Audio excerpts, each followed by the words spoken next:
Hey guys, it's been a while. Pretty much all that's happened is I added the side skirt splitters. That's about it. We've been waiting for parts to come in. The Motion art pipes just are still on back order. It's been a long time. I'm on month like 4 now. But I'm happy to say that I'm almost at 100 subscribers, which is nice. And I haven't done much promoting of anything or done anything like that. So it's actually just kind of growing on its own, which is really nice. But today is going to be the start of installing the oil cooler. It's probably going to be over a couple days, but I'll lump it into one video for you guys. We're getting ready to drive to Colorado to go to Grid Life, and I'll be filming that. I might vlog that as well, so I might do like 1 to 2 videos because it's like a 4-day event. Just kind of do a little short excerpt of that. But we should be able to knock this out in a couple days. We got to rip the bumper off. We got to do a couple other things. We got to pull both wheels off, with fender liners, stuff like that. So what we got here is enough oil to fill everything up, a bunch of those retainer clips, thread sealant for the hoses, and a new filter. And then inside here is our oil cooler. So you got 2 lines, one shorter than the other one, full instruction manual, which is nice. I bought the 25 row cooler, and I bought the thermostatic plate because I'm in Missouri, so it gets, cooler and it gets hot. So like earlier this week it was 100, and it drops down to 0 sometimes. So, but it shouldn't be too long. We'll get it knocked out, and then I'll get this guy posted for you guys, and I hope you guys really enjoy it. Sorry I've been gone again, but let's go ahead and get started ripping the bumper off, draining the oil, all that fun stuff, and then we'll catch back up.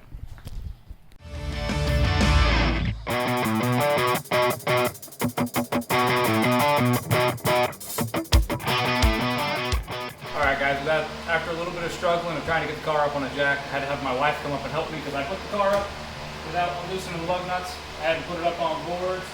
Because I couldn't get the jack underneath it because of the side skirt splitters. So, new things to learn.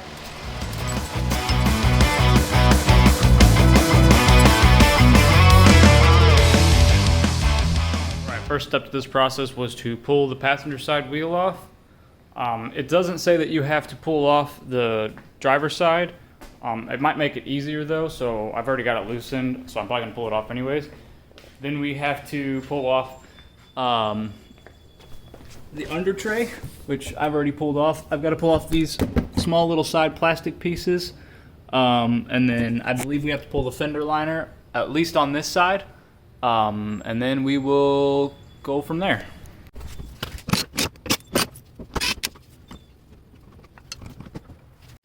Alright, so then under here, since I have this splitter on here, I had to take out these 2 screws, and then there's 1, 2, I got to take off these 1, 2, 3, 4, 5, and then I think that there's 1 more up top. Yeah, 6, and then there is a bolt right here that we got to take out.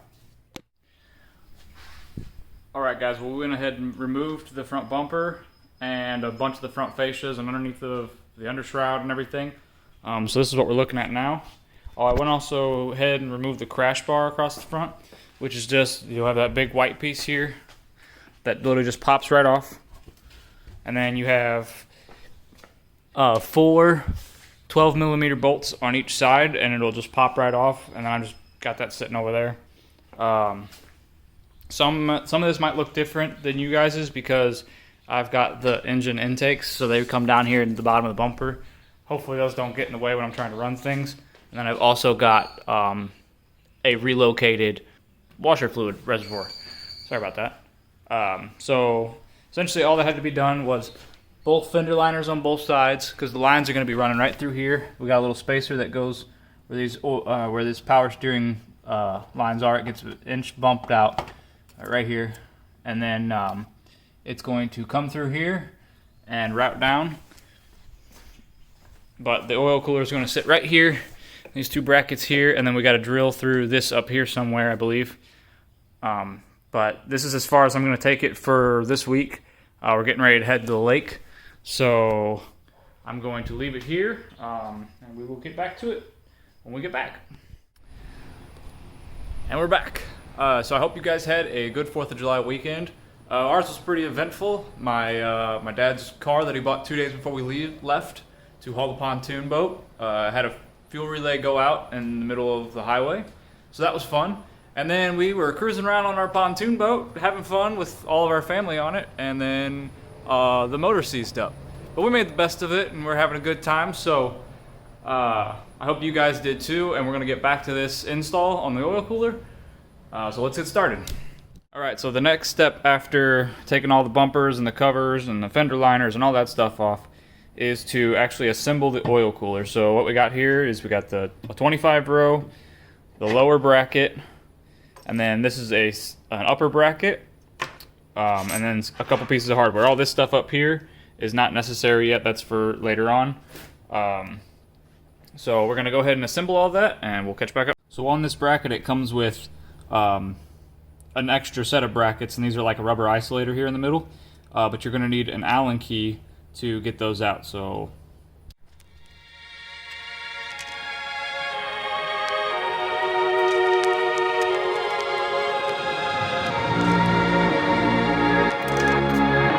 it doesn't matter which way this bracket goes, it's reversible.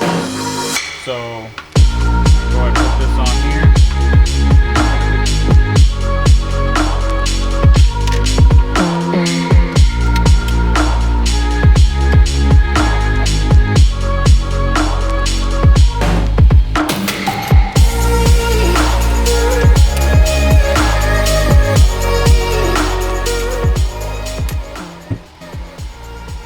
Alright, so with these on, I'm not going to tighten them up all the way because they are actually elongated a little bit, so I guess it can adjust. So once we get it up on the car, then we'll test it. Now we're going to work on the upper bracket.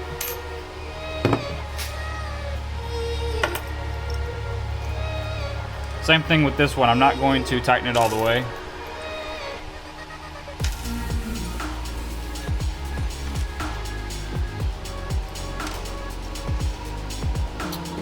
This bracket does have to be oriented a certain way.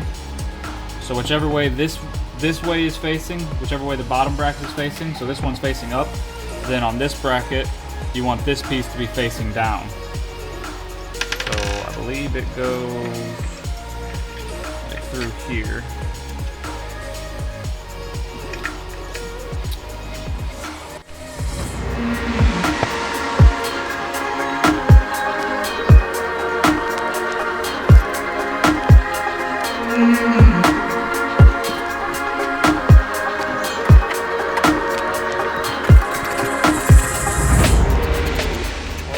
Bolts loosely fitted up, it is time to attach these two threaded inserts and these nuts to the car. So I believe it goes down here on these, and then on this bar here we're going to have to drill a hole through it, and we will figure out what size and stuff soon.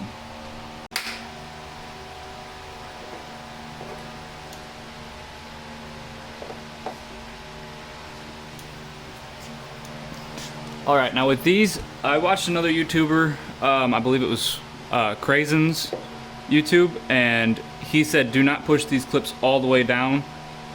They snap in really hard once they go in, and I have a feeling that they are a really big pain to get out. And I think that's kind of what he was getting at. So they're about halfway clipped in, and I think it's time to line the oil cooler up, and then we figure out the positioning of this bolt here, and we gotta have to drill through this room. And I'm gonna put a piece of wood back here so I save the radiator. Okay, so I don't know if it was the way my core was mounted, but I had to loosen these up quite a bit and just make sure it slid as much as possible. This bolt was super easy to get to, but this bolt has a longer section like this, and it was kind of almost in between the two, and I just kind of sat and finagled with it a little bit, and it eventually slid over far enough where I could tighten it up. So that's, you know, it says don't tighten them in this position, but I just wanted to make sure that everything lined up. So they're just kind of loosely in there. I'll probably have to take it out with a wrench though. So now I believe that we have to you can kind of see back here that this bolt needs a hole here in the front. So we're going to try and line up something in here, and we will be able to put this nut through here. So let's go ahead and do that. Alright, so it's a little bit of a guess here, but you're going to kind of just put your finger there, and because you really can't get behind there to kind of mark a spot. So we're going to pretty much just aim for the center here. And that's where we're going to try to make our mark. Oh, I can't see. Well, I can see that enough. You guys probably can't see that though. So we're going to drill that spot and we'll go.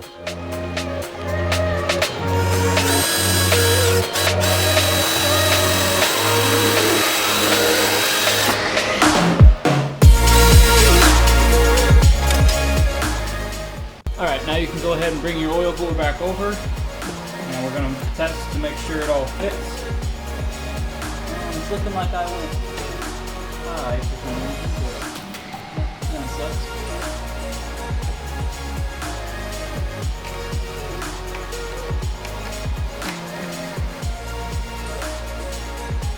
okay. Alright guys, so I actually missed on the first time, but had just enough left there to get it in. And then on the bottom here, I left this all loose until I mounted it up the first time, and I actually tightened these back up when I took it off that last time. So these are all tightened up now. I believe it still has to come off, but we're going to tighten these up so that bracket stays in place properly. And then I think we're moving on to, I think we have to fill the core. I think it's recommended to fill the core because it's hard to do. And then we will start running the lines, I think. Alright, so after you have taken it back off the car, we have two things on the top here that have to be undone so that these fittings can go on. Z1 recommends that we lube up these fittings, so I'm just going to open up one of these oils and put a little bit on there. Do one at a time, and then we're going to fill it and then put the other fitting on. Alright guys, with one fitting installed, go ahead and fill the other side up as high as you can. That just helps it from getting a dry start whenever it reaches 180 degrees, or unless you don't have the thermostatic, it'll just come on automatically. So fill it up as much as you can, and then I threw the other fitting on and filled it up the rest of the way. So the next step is to pull out our lines and start running it, but I think I'm going to do my oil change first because I haven't drained the oil out of the engine yet, so I think I'm going to do that first, and you guys don't need to watch that. I'll put a link in the video below for a video on how to do that I did a little while ago, and we will catch back up. My oil is draining. I'm going to go ahead and tell you guys about the next step. So technically the next step is to put your fittings, put your 90-degree fittings on and then run the lines across here. But I think this part here, according to this, has to be trimmed. So I'm going to go ahead and do that first. It just needs to be pulled off, so it literally just kind of, let's see here if I can do that with one hand. It pops off by just kind of pulling on these two clips here, and then we're literally going to cut it right here. Just with, it's just plastic, so you can probably almost do it with a pair of scissors if you don't have like snips or something. But we're gonna go ahead and cut that, and then it gets reinstalled on the car. And then I'm going to start pulling the lines through here, and then I think it takes a dive and goes there, which I'm hoping I can get them around like that area, because I think that's where they have to go. So alright, so we have two lines here, and you have one side with like a 45-degree angle, and then you have one side with a 90. The 90s go on the actual oil cooler. One is longer than the other. The longer one goes to the driver's side, and the other one goes to the passenger side. Alright, this is where the thread sealant comes in. It's just thread sealant, high temperature. I think it's Permatex. So Permatex high sealant, and this just goes along those fittings on the top, just because I've heard that they can leak. So we're gonna go ahead and do that, and then we'll start feeding the lines through the radiator there, or in front of the AC condenser, and then it cuts down and runs over to the washer fluid. And I'm hoping that my air intakes don't get in the way, because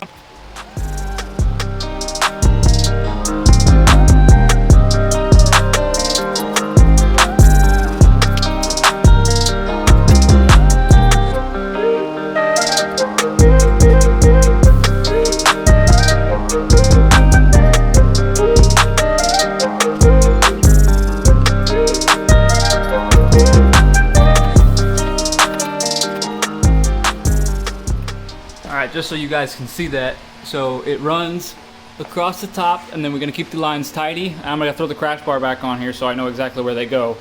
And then it cuts in right here where we cut that piece off, right there, and then it dives in. So you guys won't have this here. There'll actually be a little space, kind of like right here where the windshield washer reservoir fills up. This is an aftermarket one that goes with the intakes.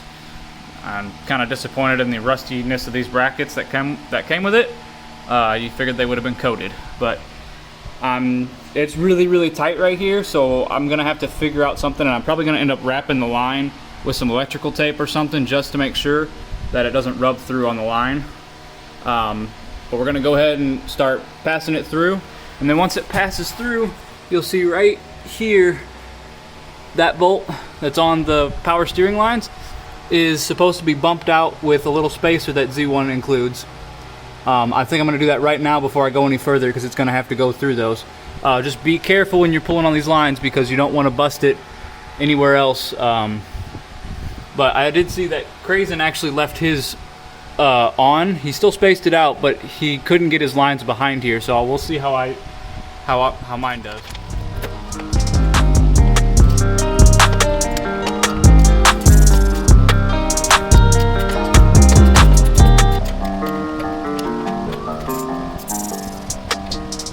So once you space that thing out, you can see a little white piece there. That's the spacer, and that's your power steering lines. It just bumps it out about an inch, and then you route your lines behind it. So you're coming in through the windshield washer reservoir. Don't mind that, because that's not supposed to be there. But your windshield washer reservoir will be here, and then goes down, and then comes around, and goes in through the first hole in front of the rotor. So it dives down there, and then once we get down here, that's where we start messing with the sandwich plate adapter and all that stuff. Alright, so once you go ahead and route all your lines close to where they need to be, now it's time to break out the sandwich plate. So you've got a bolt that goes through the middle, and that's how it tightens up to the block. And then you got your sandwich plate with 2 A&N fittings. These are not tightened from Z1, so go ahead and kind of unthread them. Do the same thing you did to the top of the oil cooler lines, and go ahead and put a little bit of oil on the O-rings, and then go ahead and tighten them down. Alright, so this is where things get a little bit hard to see, but you got your sandwich plate. You're going to want to put your washer side to the block, but don't actually attach it yet. But you're going to take your lines and attach them. So we're going to do the same thing. I'm going to put some thread sealer on these, and then we'll tighten them up, and we can go ahead and put the sandwich plate close to the thing and kind of get our lines to where they need to be.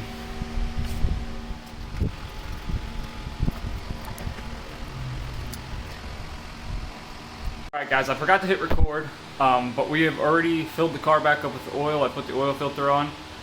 When it comes to putting that Mokel thermostatic plate on, the socket I had originally, it's a 1-inch socket, but it did not fit. It was this 12-point Husky socket. Actually, the outside diameter was too thick to fit in like the spot that was on that plate. So I went out and bought a 6-point Carlisle 1-inch, and that was from Napa. So if you guys run into the same issue, you can get that from Napa.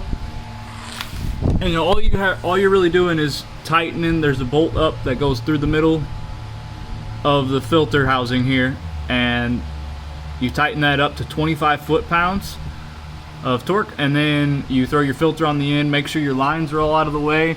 I've got a couple spots here taped up where it was kind of rubbing a little bit, and I just didn't want it to rub. And then the oil is filled back up, so you've got this filled up with oil. The lines are dry, but if you have the thermostatic plate on, it won't kick on until 180 degrees. So the engine has 5.125 quarts in it, and we can go ahead and start it up, and we'll check for initial leaks if we're looking for leaks around the thermostatic plate, and then, you know, anywhere around these areas. I don't think any of this has pressure to it yet, but we'll go from there.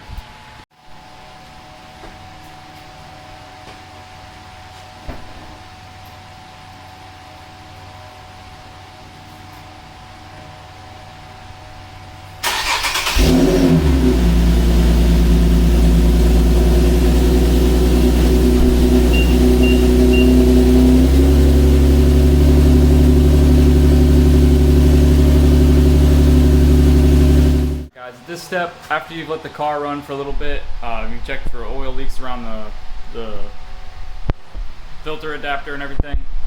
You can either let it sit and run and rev it until it gets to over 180 degrees, and then you can go feel the lines. You'll actually feel the oil go through the lines, and then you can check everything to make sure it's good. Or you can button the car back up and check to make sure everything's good after that, after you've drove it around on the road and whatnot. I'm going to do kind of both. I'm going to slap enough parts on to get it driving down the road, get it hot, and then I'll come back and check a couple things just to make sure, and then we will just go in the reverse process, putting the bumpers and stuff on. So I'm not going to film any of that, but I want to thank you guys for coming along, and I hope that your oil cooler install goes as easy as mine did. Thanks for watching, guys, and I'll catch you next time.